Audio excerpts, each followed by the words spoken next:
این جفت را در آذربایجان به خاک سپردند. اینجا مادری یک سرباز ارمنی نو همی کشد که در قره‌باغ کوهی دفن شد. آنها قربانیان دیگری جنگ دو طرف هستند.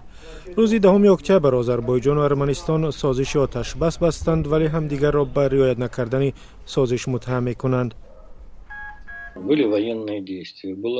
عملیات‌های جنگی بودند. آزردگی سختی رهبران سیاسی بود که حالا هم ادامه دارد.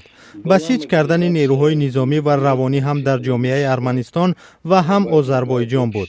تا حالا هیچ کس ریسک نمی‌کند که خود را پیروز اعلان نماید. برای همین معلوم نیست در کجا می‌توان نقطه گذاشت.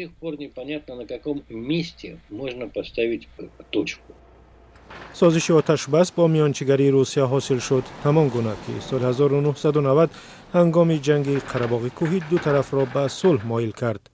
از آن زمان روسیه به هر دو کشور سابق شوروی اسلحه می‌فروشد و مناسبت خوبی را با آنها نگه داشته است.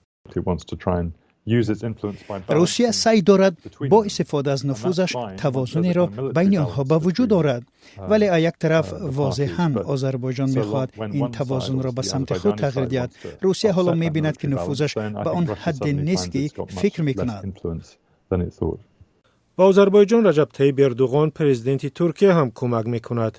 به ادعای ارمنستان ترکیه به آذربایجان هواپیما فرستاده است. انقره می‌گوید دروغ است. نقش ترکیه فوق‌العاده مهم است. حمایت سیاسی ترکیه، درون‌هایش به فکر من مهمند. همچنین گزارش‌ها درباره آنکه ترکیه زرخریدان را از سوریه به این جنگ فرستاده است تایید شدند. کمک ترکیه اینجا واضح است، اما هدف ترکیه برای من واضح نیست. با اوج گرفتن جنگ‌ها تلاش‌های بین‌المللی برای حل دیپلماتی مناقشه زیاد شده است.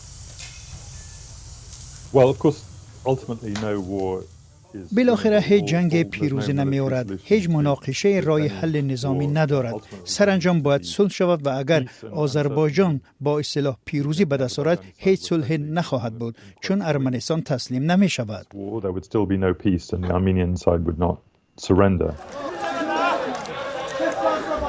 جنگ روز 27 سپتامبر آغاز شد. تا حال صدها نفر از دو طرف جان دادند.